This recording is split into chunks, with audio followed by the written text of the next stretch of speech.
So today I will be discussing the critical aspects of urban planning, focusing on three key concepts. As you can see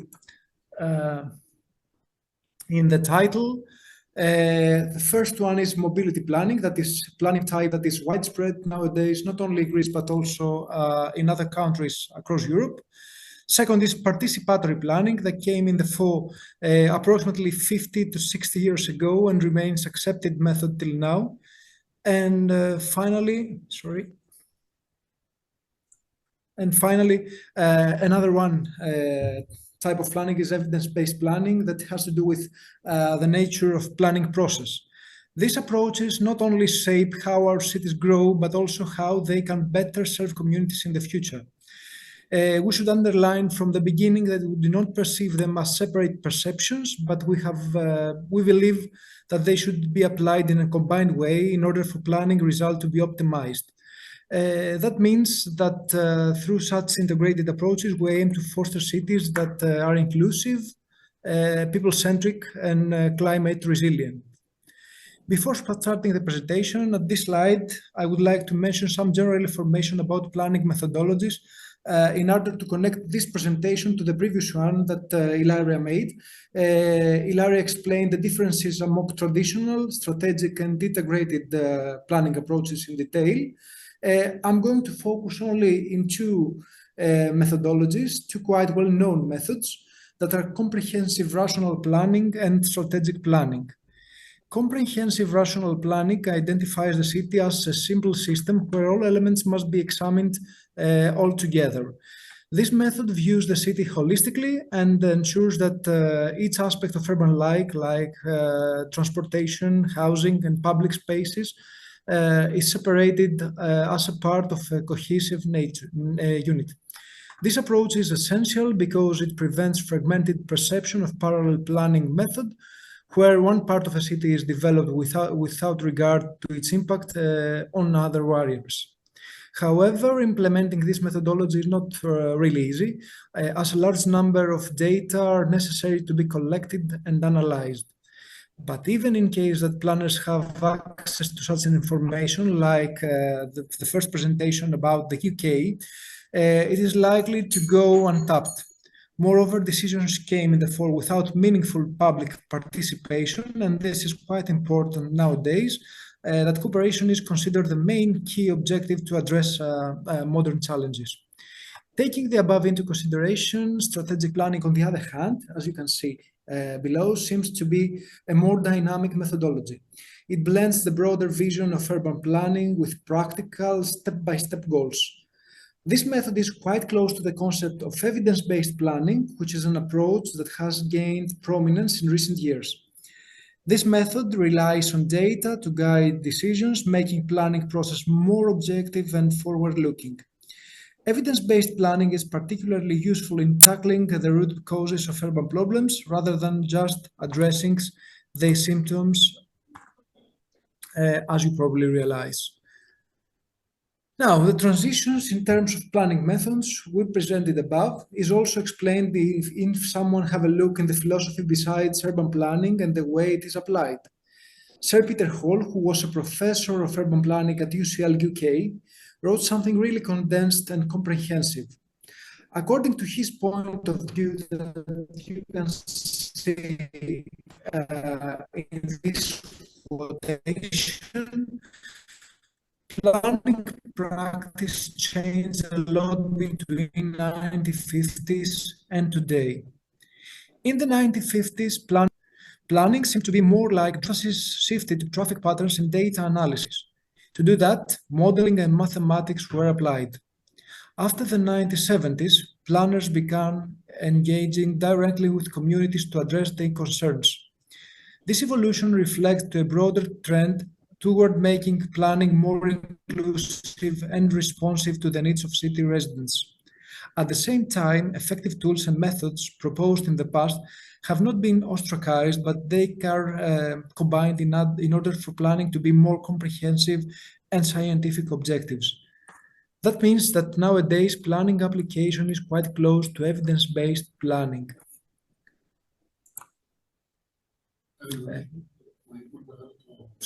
This one, sorry.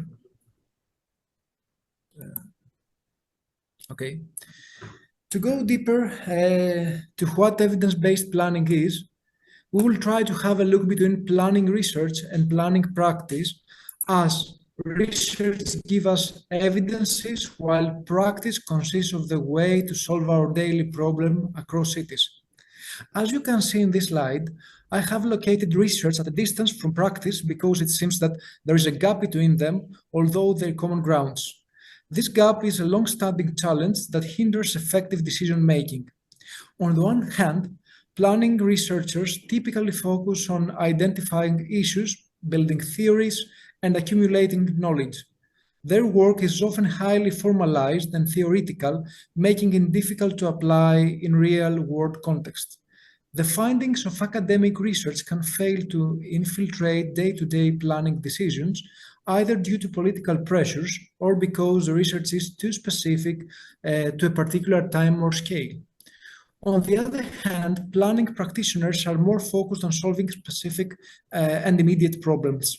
They rely on existing knowledge and best practices, but tend to operate within more flexible constraints. Their work is less tied to the rigorous peer review process of academia, which means that while they can act quickly, they may miss out new and innovative insights from research. Bridging this gap requires a more collaborative approach between academics and practitioners.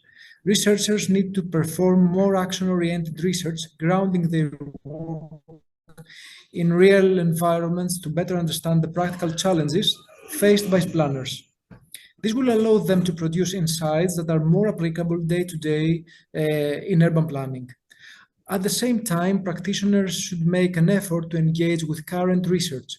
By looking to academic studies, they can avoid repeating past mistakes, explore innovative urban challenges. Ultimately, closing this gap will require ongoing collaboration with both sides, learning from each other to improve.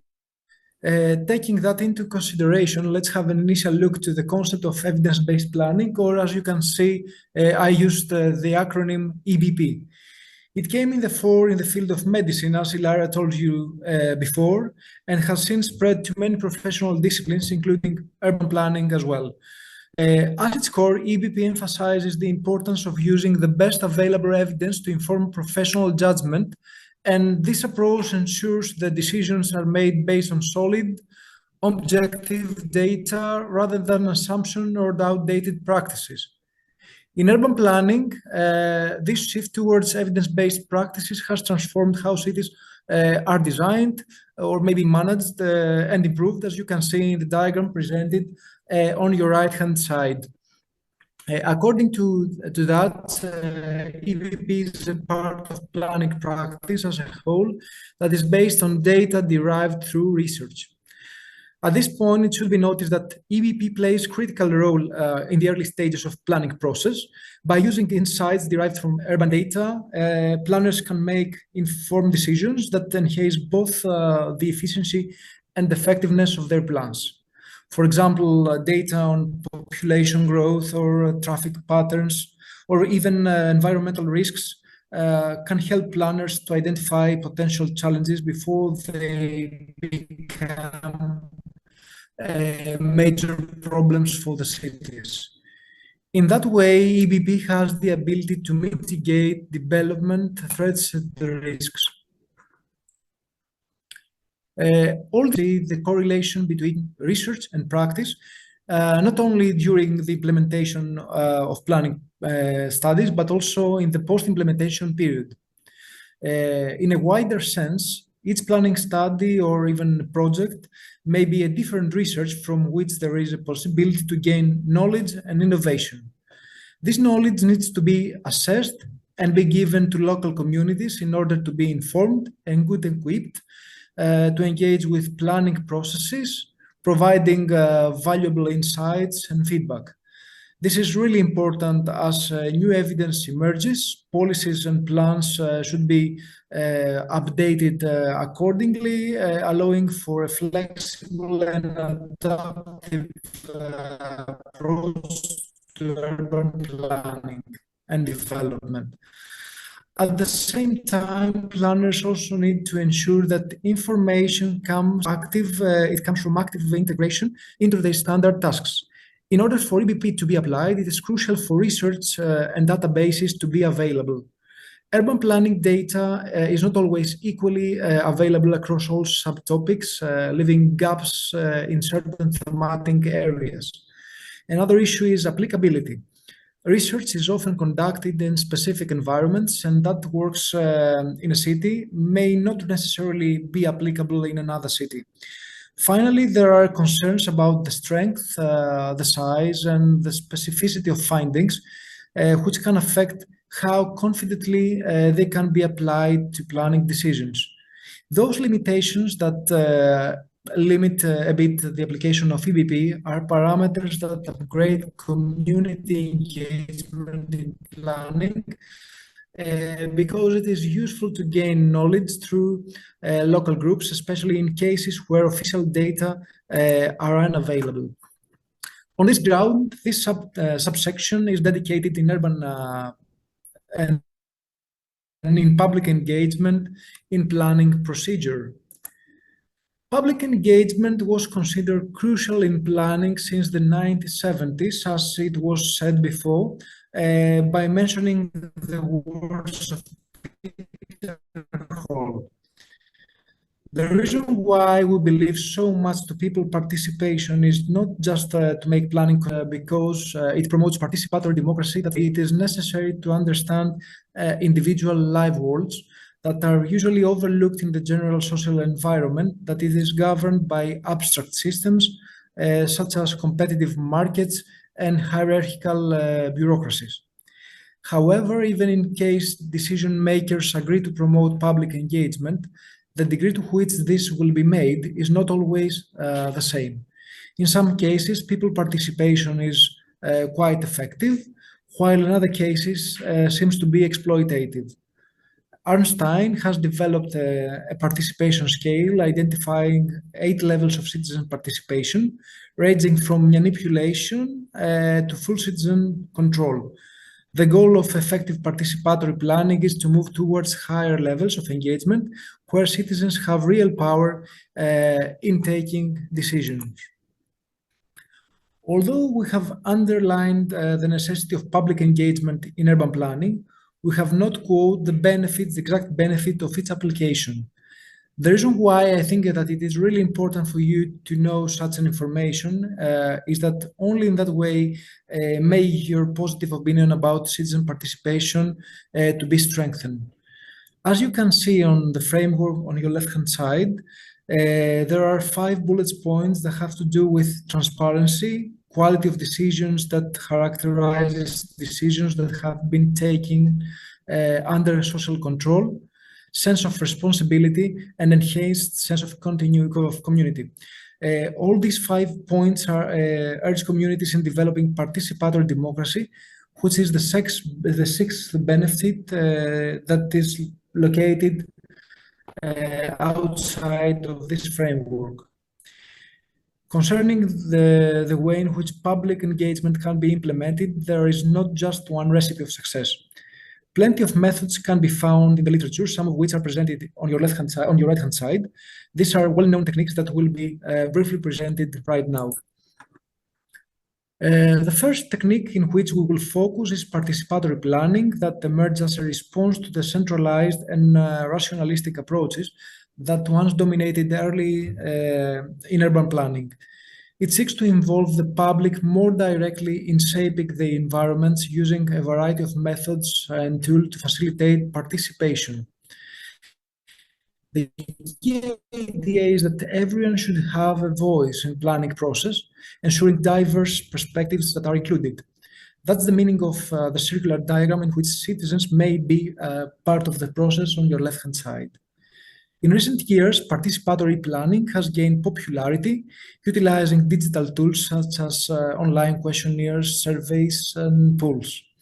These simple yet effective methods enable broader community engagement and make urban planning more inclusive, as everyone's opinion, vision, and ideas can be considered during decision making as you can see in the diagram on your right-hand side, developed by Spiratos, that generally describes participatory planning process, that it is depicted as a fun implementation of participatory planning was planning for real, or as you can say, PFR. PFR is a method patented by the Neighborhood Investment Fund.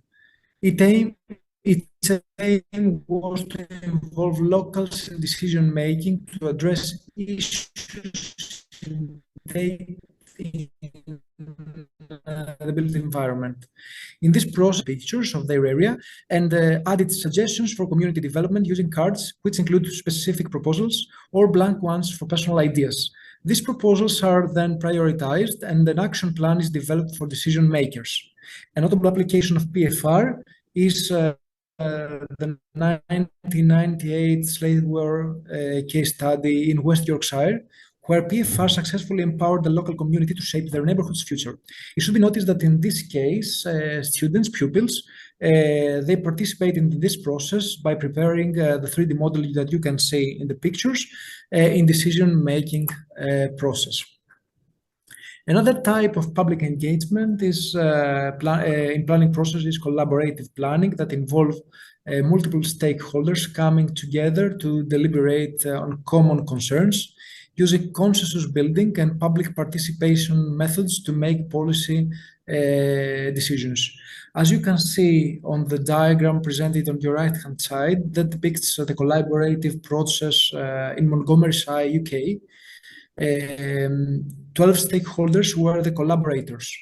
Among them, you can see volunteer organizations, environmental organizations, developers, professionals, and public bodies. All of them express their expectations and their responsibilities, as you can see in the diagram on your left-hand side. In case they clearly do that, they have done the first step that lead them in successful decision-making. However, tensions often arise among collaborators driven by pre-existing relationships or a lack of trust. Such tensions may downgrade the process and the result as well. Finally, it should be noticed that the necessary resources and support structures must be established before the formal planning process begins to ensure that we have effective and productive collaboration. This preparation helps to create the foundation for resolving conflicts and achieving shared goals in urban policy and decision-making. Advocacy planning is another method. It's one of the earliest forms of participatory planning, which first emerged in the US. Its primary goal is to integrate the diverse interests of various social groups, those who influence and those that are influenced by urban planning decisions. In this model, there's a crucial role for an advocate who acts as an intermediate person between the state and these groups, including racial and ethnic minorities. This advocate is typically an experienced urban planner. As Aravatinos points out, Aravatinos is one of the famous urban planning professors in Greece. Their responsibility is to defend and promote the interests of specific population groups who often lack the knowledge, the resources, or organization to effectively advocate for themselves. It's important to understand that advocacy planning doesn't follow a strict step-by-step process, as you can see in the diagram, by paying attention to the errors. According to the Austrian Ministry of the Environment, the advocate's role is to educate residents about key urban planning issues and work alongside them to develop solutions and strategies that may ensure a smoother planning process. This approach is particularly effective at the local and regional level, where the community engagement is most direct. While the process may vary in practice, the general steps that are typically followed are illustrated in this diagram, which outlines a practical framework based on various applications of advocacy planning. Self-help is another form of active personal participation, where individuals take charge of shaping the environments in which they live and they work as well. In this approach, residents build and develop their communities using their own resources with some technical and procedural guidance from experts. Ideally, these efforts are guided by specific regulations set by authorities. However, when these standards are not followed, legal problems, problematic solutions may be found, such as informal housing, which is a common problem in countries like Greece. This self-help method has been particularly successful applied in countries often referred as to the third world countries, including regions like Latin America, Zambia, Nigeria, and Ghana. It has also been effective in areas recovering from natural disasters and in the informal settlement that often arise, such as the favelas in Brazil. Increasingly, we also see forms of self-help in urban planning in more developed countries like countries in North America or in Scandinavia, through it takes on a different role. In these regions, it is more an option like a hobby, where residents come together to assemble prefabricated buildings or building elements, or even city equipment, all while adhering to urban planning and building regulations. This process not only addresses local needs, but also contributes to enhancing the quality of neighborhoods. We have to mention that this method gained significant attention after large-scale disasters, such as in the case of Hurricane Katrina, where the active involvement of residents and nearby communities in the recovery planning was crucial in reshaping the future of urban landscapes. The mobilization of these communities in planning for the future became essential for rebuilding and creating more resilient cities. Finally, another method of public engagement is the one of negotiations and mediation that was initially adopted in the US as well during the 1980s, with the aim of resolving conflicts that arose in urban planning among the various involved parties, such as entrepreneurs, citizen groups, and municipal authorities. It was a method initiated by institutional bodies, including the state and the municipalities, that established the procedures and designated negotiation specialists. At the same time, special mediation services were provided. Mediators were considered objective advisors, assessors, or even judges that try to solve problems. Additionally, mediators could request further clarification, such as the preparation of environmental impact assessment studies. Their work involved studying the issues and proposing transparent and mutually accepted procedures for their negotiation. Nowadays, another active method arose, that is crowdsourcing, and crowdsourcing has emerged as a powerful tool in urban planning, particularly in the collection of VGI. VGI means volunteer geographic information, and this refers to user-generated geographic information that is collected in order to address a wide variety of human needs. Crowdsourcing is an online participatory activity where volunteers, including individuals, foundations, non-profit organizations, and even companies, people may participate by using mobile devices like smartphones or even their laptops, and thus they act as sensors. This process, also known as crowd sensing, and allows communities to share real-time information about their environment, helping planners develop data-driven solutions.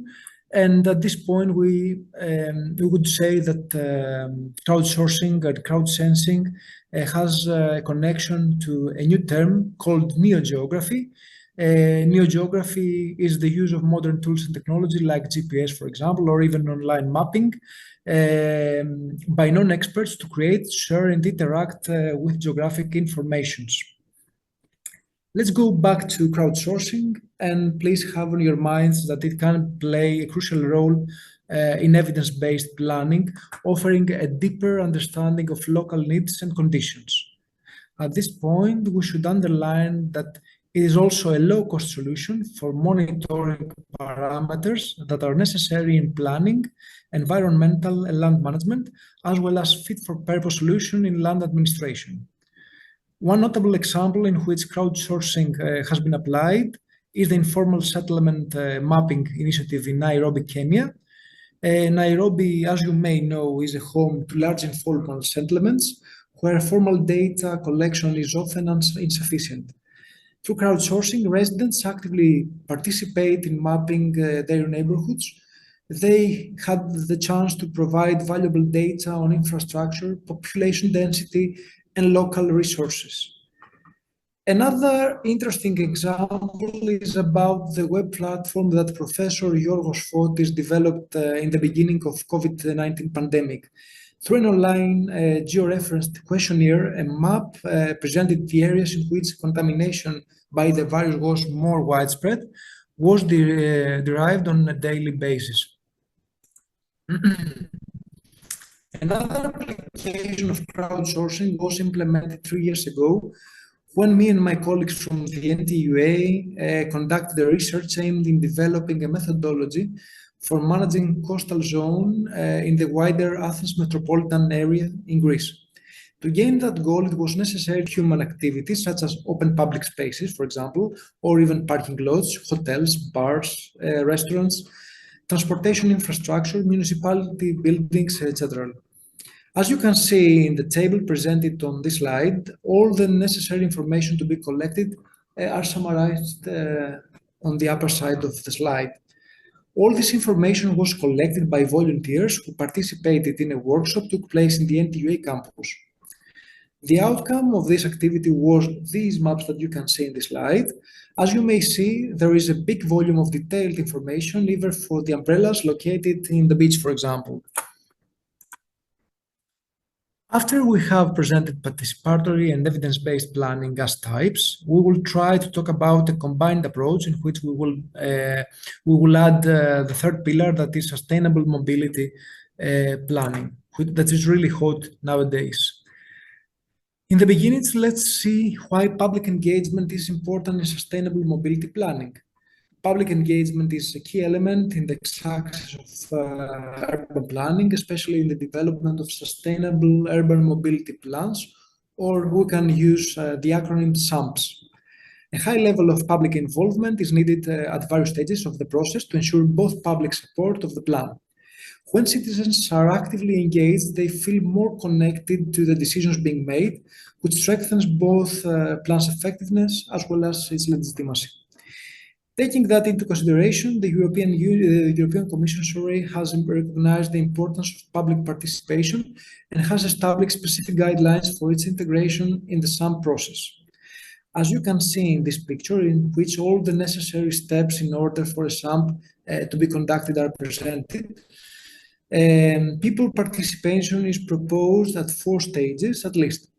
However, the situation in Greece presents unique challenges. The maturity of participatory planning practice in Greece differs significantly from the experiences and approaches in other European member states, and as a result, it's not as widespread as in these places.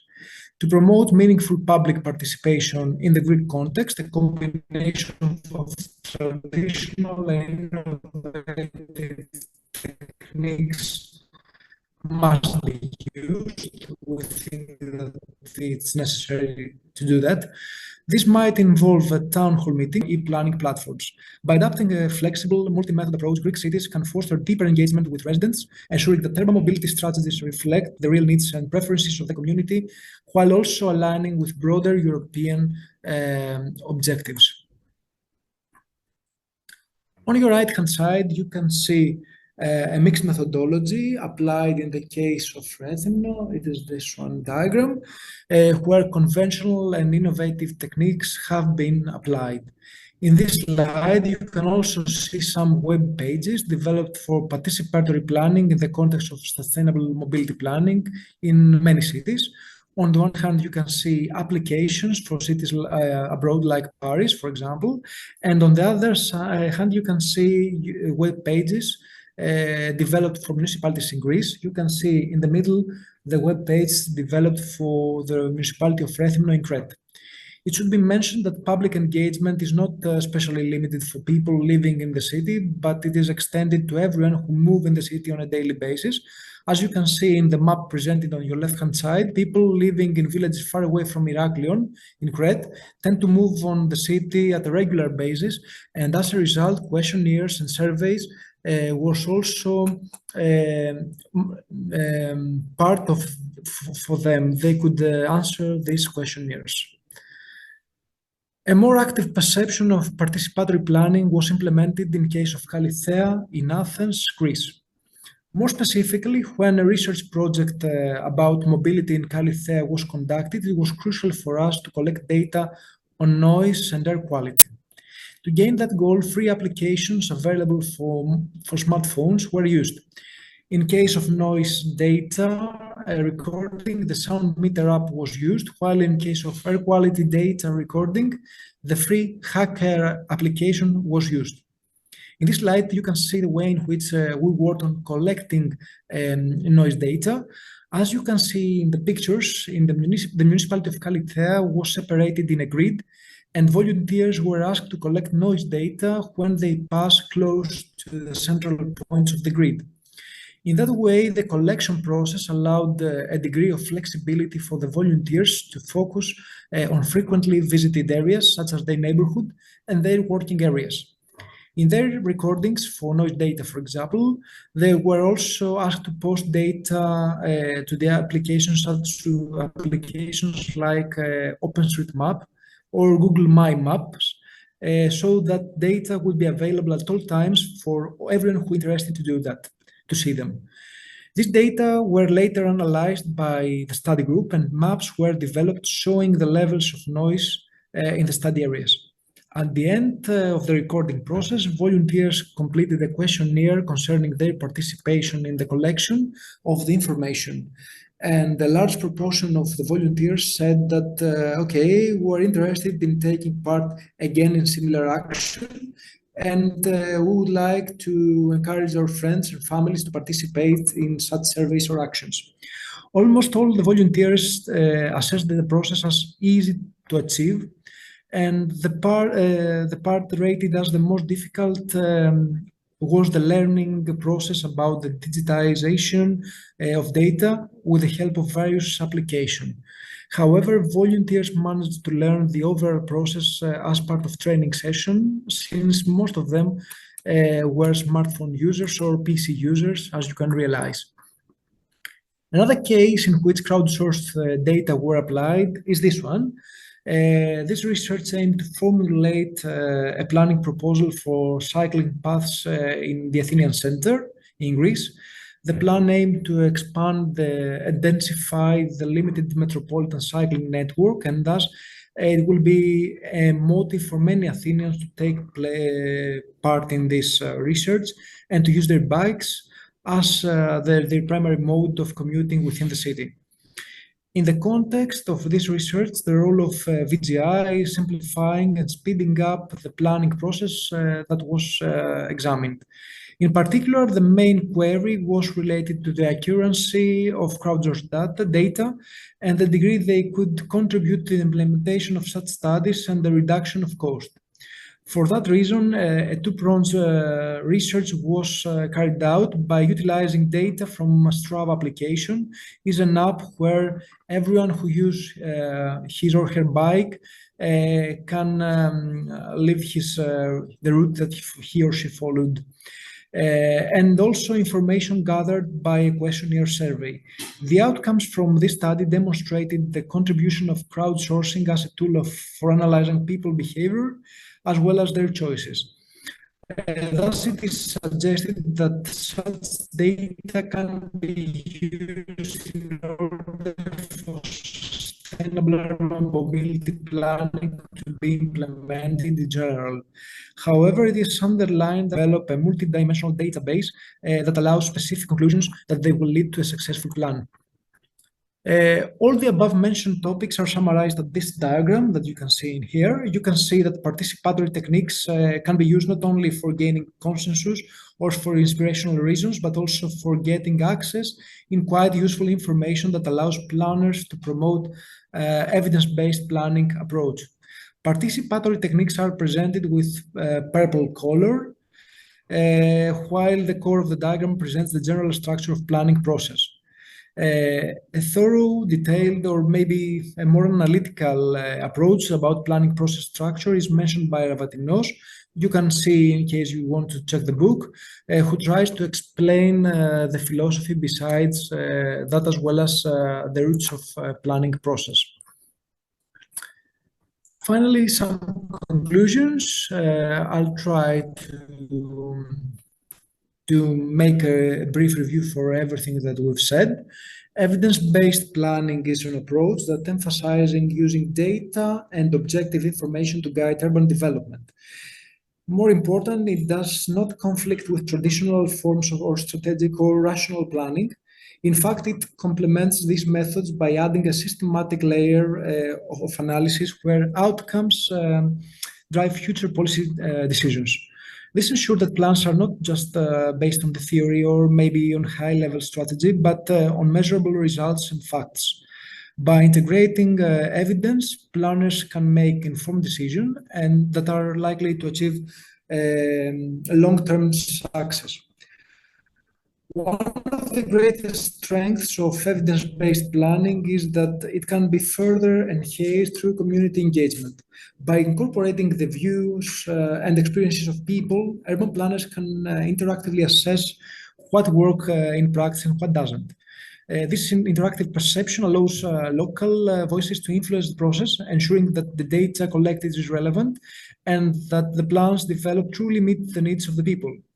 When residents are involved in the process, they become active contributors to the planning, leading to more sustainable and accepted outcomes. A key area where evidence-based planning shines is sustainable mobility planning, as you can see, but it's very difficult to make to separate sustainable planning, evidence-based planning, and even participatory planning techniques, because all of them are necessary to create solutions that meet the transport needs of today without compromising future generations. In other words, in making sustainable planning. There are two important aspects to this. First of all, the process of mobility planning must involve strong public participation. Communities need to be co-developers of the plan, contributing their knowledge, needs, their preferences. And when people are engaged in this process, they are more likely to support and adapt the mobility solutions that are implemented. Second, evidence-based planning in sustainable mobility uses specific indexes and metrics to evaluate the effectiveness of proposal. This includes assessing the impact of a mobility plan or reducing emissions, improving public transportation access, or enhancing the quality of life in urban areas. These indexes help planners to evaluate each stage of the plan and ensure that it delivers on its objectives. By continuously measuring results, urban planners can make adjustments as needed, refining the strategy to ensure long-term success. In conclusion, evidence-based planning offers a systematic and adaptable approach. It's something that we need for you to remember, and this enriches traditional methods. When strengthened through community engagement and applied to critical areas like sustainable mobility, it also creates urban plans that are not only efficient but also forward-looking, and they are quite deeply rooted in the needs of the people. This is the most important thing, that collaborative planning helps us to gain the goal of sustainable, inclusive, and resilient cities, something that it's really topical nowadays, especially in Greece, that we had some crisis, environmental crisis, and problems created from that. So thank you for your time and your patience. In case you have any questions, we definitely have communication about that.